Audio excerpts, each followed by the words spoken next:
Welcome to Sister Wives, Season 17, Episode 3. Poor Kody. The labors of life. I was excited because I thought, oh, this episode's going to get away from like blah, blah, blah, Kody. Did not happen. We are not going to do another 40-minute video if that we can be at all helped. What does this say? They figured out for the document. Oh, so I said this a lot last season, and I haven't mentioned this season, so I'm going to say it again this season because we have a lot of new followers, which is consistently Kody has figured out how to make it safe for his family for TLC, but he cannot figure out how to do it for his children. They have tests at this point. I am all screwed up. It's almost like there's certain children from certain wives that aren't Robin's. That he don't doesn't matter. care about. But I have to reiterate again, when it was his mother's funeral, he figured it out. I'm not saying that he shouldn't have. I'm just saying when it was Ari, I believe it was Ari's birthday. It could have been Solomon's, but I'm pretty sure it was Ari's birthday. He figured out how to have the whole family there for Ari. When it's a lot of the stuff that's being filmed by TLC appears to be filmed by, like, maybe they sent him cameras like what we use or something. But clearly, the interviews in the chair, you could hear the producer. They figured it out how to do it for that. He cannot figure it out for his own kids. He doesn't even make suggestions. He just says, this is what they should do. He doesn't say, what about masks? What about doing it outside? What about doing tests daily? There's always some excuse. And so I had to bring that up. That when it comes to the interviews, TLC, he can figure it out no problem. Robin can figure it out no problem. But when it comes to, like, Garrison or someone else, he cannot figure it out. Because he doesn't want to. Because he doesn't care.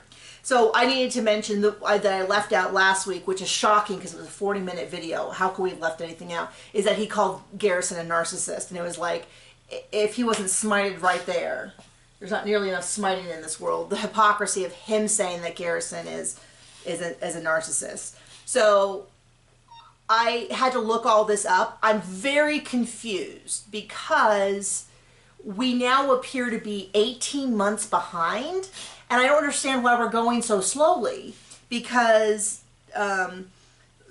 majority of this episode happens, Christine is in St. George.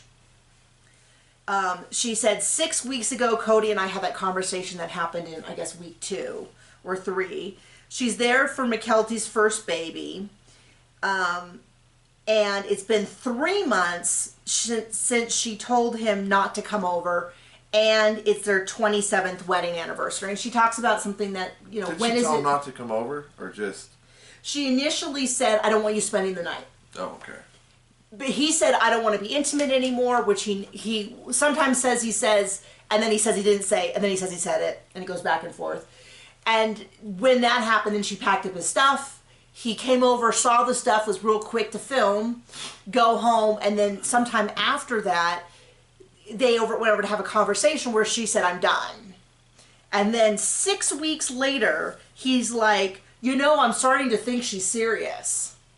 Because she didn't post. She's like, well, what if we post on our anniversary for the kids' sake, just so that we don't ring a bell we can't unring. And she's like, no, I don't think we should. And he's like, wow, this seems really serious. Can't put her on a shelf like you can Meri. Right. Well, how bad must their relationship be already that 6 weeks of no contact, essentially, after 3 months of her essentially kicking him out? He's now saying, well, gosh, I think she's serious. Bet you he'll want 50-50 custody of the kid he never sees. Yeah, that's going to come up next week. And there's just no way it's going to happen, because they'd have to go to court to do that. He'd have to jump through a bunch of hoops because he's not on the thing. I mean, I think there's pretty good evidence that he's treated on, but they'll have to have, you know, he'll have to pay stuff. He'll have to prove. He's not doing any of that. Because it's from a kid, from a wife he doesn't care about. And do you even think, would Robin, or would he, we won't say it's all Robin, it's definitely Kody as well, allow Truly to come and live with them half the time? Probably not. You know, they'd say, oh, well, Christine's not being careful, so Truly can't come. And it makes me ill to think of how damaging that would be to Truly for her dad to want 50% custody and then not to take her for that time. You kind of went through some of that. loss on my part. You go, there's the good old John stoicism. Sometimes I get comments that are like, why don't you ever let your husband talk? Go for it. Go on. Share all of your... I talk just as much as I want to. Leave me the hell alone. I get it. You guys want more interesting for him to be more interesting. I'd love for him to be more interesting. Damn. This is what we get, you know? You get what you get. I'm kidding, baby. I love you. Please don't stop doing these with me. So she's like, I'm not gonna pretend. And I'm really confused. I was super confused on the timeline of all this because they announced last November publicly. I'm all confused on the timeline. I had to look at it. This is April 2011. It is now 2011. Wow. That is quite a delay. April 2021. It is now in real life here, the end of September 2022. So we are, for whatever reason, like 16 months behind. And I'm like, let's get this show moving a little faster here. So I did not look it up. I'm having a heck of a time. I cannot hold that many dates in my head. I can't remember really what was happening. I believe at this point the vaccine was pretty open. I'm guessing they're not going to talk about their vaccine. People have said that Kody didn't get the vaccine, which to me just feels like it's the same issue I have with him all the way along. He doesn't say things, well, I'll get to it. When we talk about how he can't see the kids, we'll get into the lack of things he's willing to try to see his kids, but somehow TLC has figured it out, but he doesn't suggest any of those. Like, what if we wear masks, go outside? Oh, it's too cold outside. Well, you picked Flagstaff. Because he doesn't care. And this is all, a bunch of stuff happens this episode kind of all at once. And he's like, well, I cut her off because she was being mean. Now I wish I had suggested therapy. A lot of people pointed out that they did try therapy. Poor Kody. Like 7 years ago, and all he wanted to talk about was the greater family. And she's like, well, what about us the whole time? And he's like, well, what about the other wives? And she's like, but we're an important part of the family. It was a disaster. So I had a hard time figuring all this out because I was like, I thought it was a year delayed. I'm sure Janelle knows. She says, I don't think it. She thinks Robin knows because he moved all this stuff home. He's there all the time. I think she also just knows that he talks to her. She's the only one that she's talking to that way. But they do a Zoom check-in, and they're like, hey, everyone. And she's like, hey, yeah, super exciting. Schools are opening up. And he off camera's like, whoa, whoa, whoa. Apparently now she's this independent woman who just takes over everything. Heaven forbid she talks. She doesn't seem... I don't get any weird sort of like vibe off her. And he's like, I just can't believe she would speak, you know. And it's like, okay, Kody, like, let's settle down. Only one wife gets close enough to grab the talking stick. So schools are starting to open back up. I don't know how it was in Arizona. That's actually about the time that we sent our young child back to school, because he had the big thing was that his grandmother who lived with us, who was very high risk, was able to give the vaccination. We were able to get the vaccination, so we were like, okay. So we kind of lowered the risk, and the preschool he was at was very tiny, and they were very, very diligent. He never caught COVID there. A little too diligent.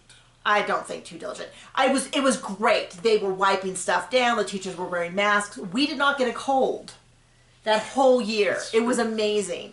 And then as soon as they like lowered the standard even more, we were getting a cold every couple of weeks that he was bringing home. That's just our personal story. I'm not judging you if you kept your kids home for a lot longer. If you sent your kids back, it's not. We're not. That's not what this channel is. We're not doctors. We're not nurses. We have no medical care. We did what we were best for us. Blah blah blah blah blah. But this sounds to be at the same time that was happening for us as was happening to them. And then there's this whole big thing about Janelle is with Maddie, and he's like, gosh, I'd like to see them, but I just can't. Okay, well, thanks for... He's like, he's driving me nuts because he's so insistent that, like, he would if he could, but he can't, so he won't. But then whenever something comes up to benefit him, he can figure it out. It's just optics for TV. He wants to... And his other wives. I mean... He's holding this over the other wives. I don't understand how he can watch this and still... hold on to his delusion. But he does a good job of that. Well, I don't know that he watches it anymore. They kind of stopped, from what I heard. I mean, that might not be true. Or he just be, Or maybe he just believes his own words. A lot of people do. If he says it enough. He definitely says it enough. He definitely says it enough. So like I said, when it benefits him, when his mom died, he found a way to go to Wyoming with Janelle. When Ari did wanted somebody else's mom die during this episode? I know, gosh, how awful is that? And it doesn't look like... but when Ari wanted a birthday party, they all figured it out. And then who was the one who actually exposed everyone to COVID?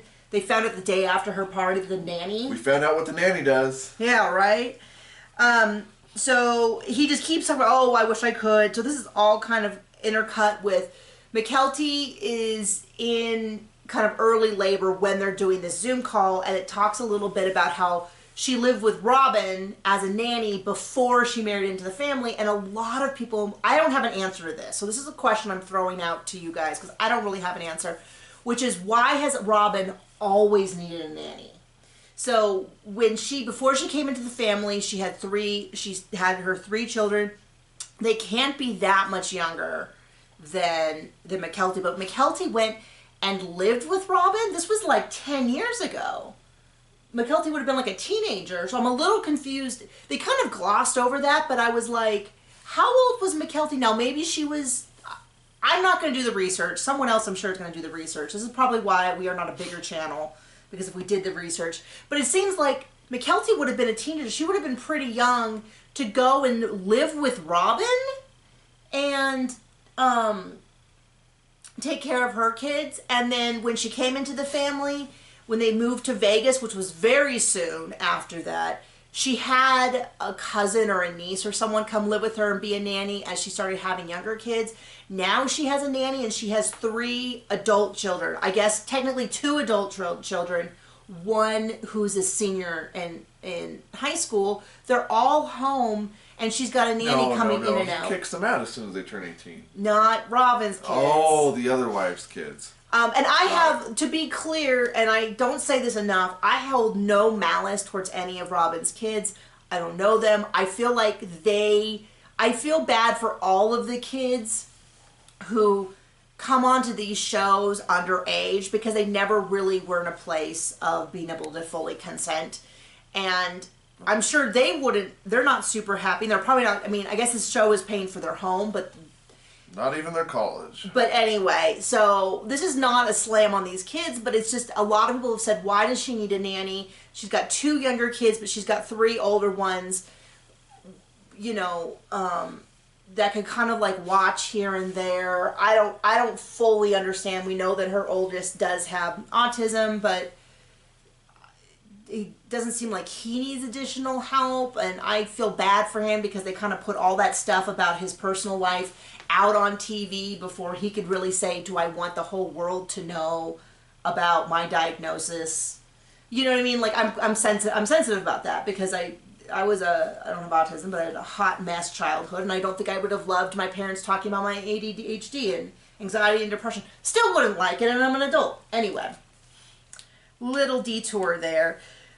So they're kind of going through the idea that Savannah, who is Janelle's child, who is at home, is going to stay online. They're traveling to visit family and stuff.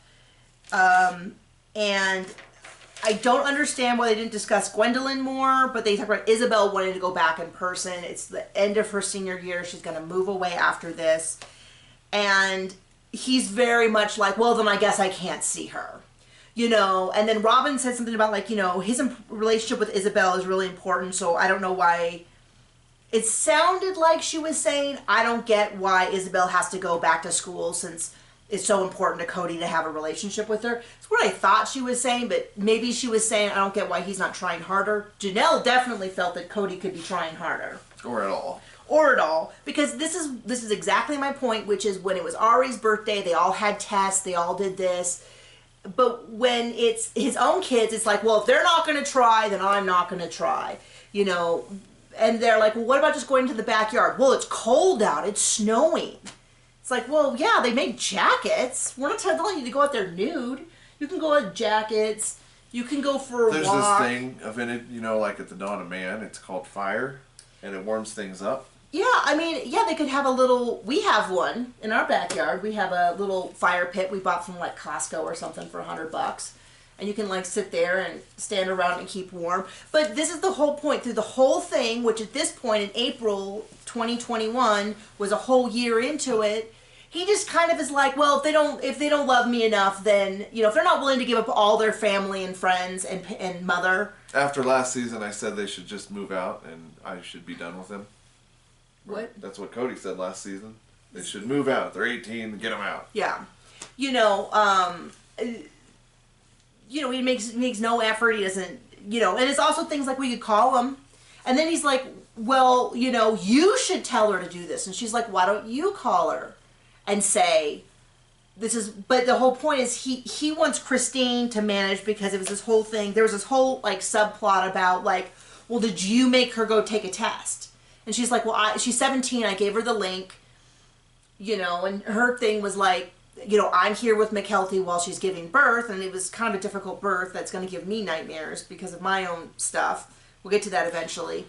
But she's like, you can call her and say, hey, I'd like to see you tomorrow. Could you get a test in the morning?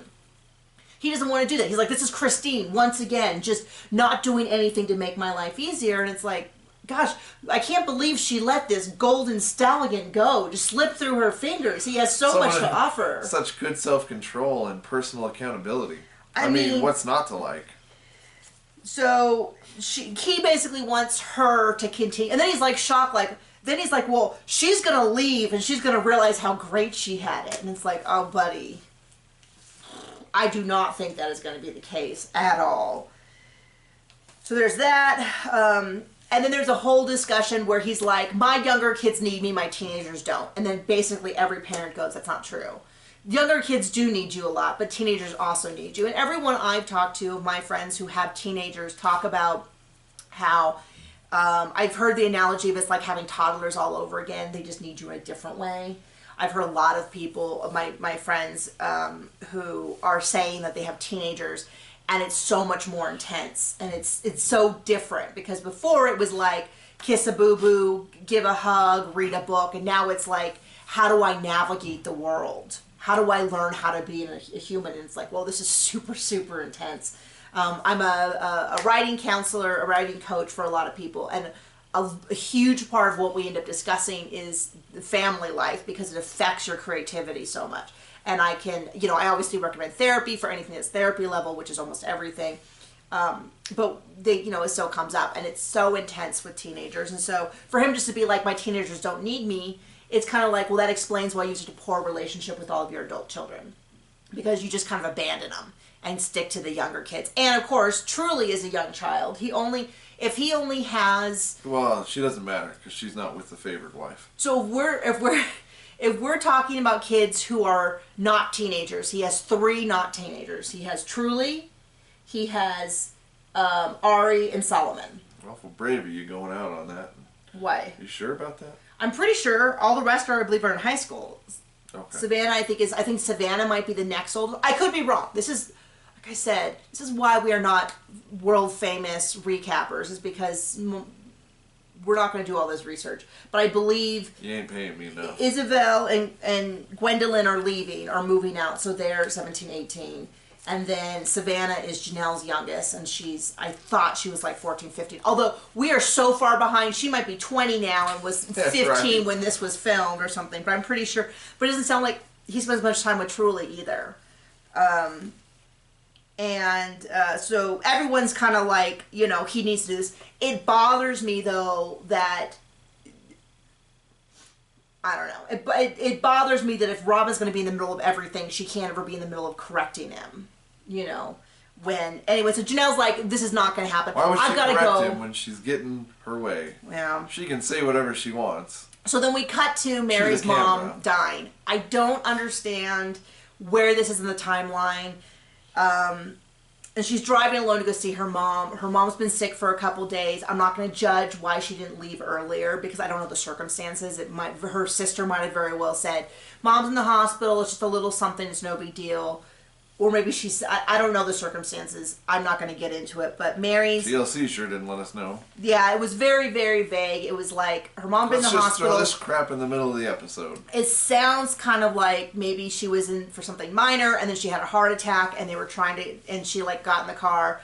And it makes me sad because, well, it actually infuriated me because they gave a nice little chance for Kody to talk about what a great relationship he has with Bonnie. And then Mary's there alone, sobbing, and it's kind of like, I know that they're not a couple, but he keeps claiming he hasn't kicked her out. But she is alone, and they give him a good chance to talk about what a great relationship he has. And so that kind of bugged me, because it's like, how dare you? And everyone talks about how great she was, and it's really sad, and Mary's sobbing about how she's not supposed to, her mom's not supposed to go. 76 is so young, which I was like, I mean... I'm not going to say that there's an age where you aren't sad that your parents die. Like, it's always the case. But she said it like she was so young. And I was like, well, I mean, 76 isn't a shock that she dies of a heart attack. But I get it's more about shock. And she doesn't know what's going to happen with the B&B. Which, she can move there, see the family just about the same amount. I know. Well, my thing is, first of all, I feel terrible for Meri. Let's not scoot over that. I feel awful for her. I feel terrible for her that it seemed like she was alone. She did this whole sister wife thing so that she would have the support of a husband and sister wives, and it kind of seems like there she is all alone. That's really sad. I don't know if someone called her, especially Robin, who she hasn't gone to bat for left and right. I don't know the circumstances. But I will say that I don't know why TLC is so convinced that what we really want on this show is more opinions from Kody. I would have loved to hear anything about the Airbnb leading up to this. Like occasional, like even a 5-minute clip of Meri at the Airbnb with her mom. It would have been nice leading up to this. Anything. But they're like, you know what we really want to hear about when Bonnie passes away is Kody's feeling about her. About himself. And how great she was. So that's the end of that. I'm sorry, that was kind of sad. We cut back to Mykelti. She doesn't want Kody there. She says it just seems weird to have her whole leg spread out with her dad there, which when Robin's dad was there for her birth, birth is natural and wonderful and amazing, and I'm not judging anyone else. I just know that would not be for me. John was there. We'll tell a little story about that. She did invite both Robin and Christine because Mykelti's really close to Robin. Christine, super supportive. At least what we saw on screen seemed like, and Robin was like, I'm trying to see if I can get there. And I'm like, just say, no, we're not going. No, we're not going. Because we're trying to figure out. You're not trying to figure out anything. You can't even figure out, it's not your kid's birthday party. So anyway, Christine seems super supportive, seems to have Robin on there. Super weird moment where... There were a few. Tony absolutely freaked out. I don't blame him. You were really freaked out. So we have to admit, leading into this whole discussion, that we have sort of birth-related trauma, fertility-related trauma. So for those who don't know, I started my channel, if you go all the way back to the beginning, you can actually see it in my face, which is we had a miscarriage. It's been very traumatic. It was extremely complicated. It went on for like 6 months. I'd have multiple surgeries, all of that. It was a long, complicated, I don't know if anyone wants to hear the story, but if you actually watch my channel, you can kind of tell in my face that I look kind of pregnant through some of it, from basically when I started the channel until about October of that year. And that we've been trying for 6 years. So tons of like trauma left over from that I didn't even realize I had. I still have related to that loss. And then 2 years later, we got pregnant, and we had to have, I had to have a scheduled C-section because there were some concerns, and we found out afterwards that they were totally justified. I would have had to have a C-section. It would have been very dangerous if we hadn't, so we're really glad for that situation. And then a couple years later, we had another miscarriage, and you can also see it on my face. And in fact, I was going to share this story, which is the meanest comment I've ever gotten on a video. I had someone, I don't think it was a Sister Wives video, but there was this lady who had the word nurse, like Nurse Tammy, Nurse Kathy, Nurse something. And she did not like my videos, and she was like making snide remarks for weeks. And 2 weeks in a row on one of my videos, she goes, "Oh, it looks like you gained a lot of weight. Are you pregnant? Congratulations." And to me, it felt like that was a dig at my weight. She did it 2 weeks in a row, but I was like, maybe she's genuine. I can't read tone in a comment. And I kind of went back and forth on how to. So finally I decided, well, I'm just going to answer truthfully, which is I wrote back and said, I was, but we had a miscarriage and I haven't been able to lose the weight, which is true. To this day, still can't lose the weight. She never posted again though, so I'm not thinking it was a genuine question. But if you watch the videos, you can see my weight going up, and that's almost always related to a miscarriage. So the reason I share that, super fun to be sharing. I know, I'm sorry, baby. The reason I share that is because watching this birth thing at home, talk about the cord being wrapped around the baby, about did me in. I'm so thankful the baby was okay. I know people who are midwives. I know it's very safe. I mean, we had a family member in the hospital that happened. Kid came out bleeding. Yeah. But it freaks me out not to be near a hospital because of the way I gave birth and the miscarriages and the fear of losing a baby. So it was very difficult for us to watch. It was very difficult for me to watch and not be like, get her to a hospital or something. So if you made that choice, I support you. It freaked me out. So there was 22 hours of labor. Tony looks like this in every single shot you see. Genuinely, his there's one where he's There's genuine panic in those eyes. There was one point where his eyes were like this, and he was like, and I was like, whoa, dude's bugging out. And I get it. You were pretty freaked out. You semi-threatened not to go into the C-section with me. He, of course, would have. But it was an ongoing discussion about whether or not you would be there. And, of course, the answer was yes. And then the doctor dropped blood all over the ground in her shoes. And John almost took a header. It was pretty intense, even for a C-section. You okay, baby? You didn't lay down? I just remember those white shoes not being white. And the little curtain wasn't down. And but you did a good job, and you were wonderful. And then so Robin's there. It did piss me off though, because they're like, Mykelti's like, ah! And she's like dying. They're in a condo, so I was a little bit like, I wonder if the neighbors could hear, because they were like in a duplex or whatever. And Robin, I don't know why, volunteers like, Mykelti's working really hard, but Tony's working just as hard. And I was like, no, he's not. He's doing a great job as the husband. He seems very supportive. He seems to be doing everything he can. But that does not mean that he is working as hard as her, as the person who is giving birth. I don't know why she said that. I don't know where that came from. She is brilliant. It was just so bizarre. I mean, her and Kody do match. And then the baby's coming out, and Christine takes a picture of the head and then shows it to the Zoom, and all I'm thinking is, well, I hope she remembered to delete that photo. Don't want to accidentally post that on Instagram or something. I know it's natural. The vagina and vulva is a beautiful place for birth. I just really know that I want mine mid-birth. Ain't nobody want to see that. Shown. I mean, I think there might be people who find it a beautiful process. I might have seen one of those birth videos when I was a kid, and I was like in junior high.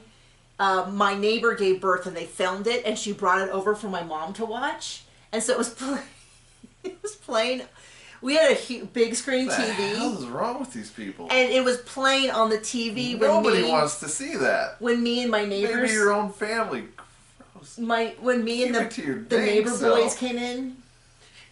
I remember one of them was like, ah! And like ran from the room. I don't know. It might have been one of those, like, what's the equivalent, like a scared straight, but for sex. So, gosh. Then the cord gets wrapped around the baby. That's when I had to, like, watch through my hands. I had to, like, Google, is the baby okay? The baby's okay. Praise the Lord. But the baby's heartbeat dropped. Totally freaked me out. This is why I will not be a midwife. The baby comes out. Is thankful. that the reason? Yeah, that's the only reason why. I will not be. I mean, after all that training that you didn't get. I know, and the fact that I'm so great with blood, I pass out. Yeah, so that's the episode. Super, super happy for Mykelti. I know that we were kind of tough on Tony around their wedding, but we don't have to be married to him. So the only thing that matters is that he is a wonderful partner to her, which Christina said that he... And in fact, that's one of the things that she said was that when her daughter started getting married and she saw the relationship that they had with their husband, where their husbands were supportive, present, there, all the times, when she started realizing, like, yeah, him showing up every couple weeks and then expecting that when... And the big thing is expecting that she constantly defer to him. Like, they get in a Zoom call and she's like, oh, the kids are excited to go back to school. And he's like, hold up. When he said jump, she didn't say how high? That kind of thing. Come on. So that's a little upsetting, but I'm happy for it. If you do follow her social media that she has with Janelle and Maddie, she looks phenomenal. She looks so happy. She looks healthy. So we're wishing her all the best. So that was the episode. Please, I don't know. Felt like a 2-hour episode. Yeah, he was complaining. So anyway, we will see you next week. Bye.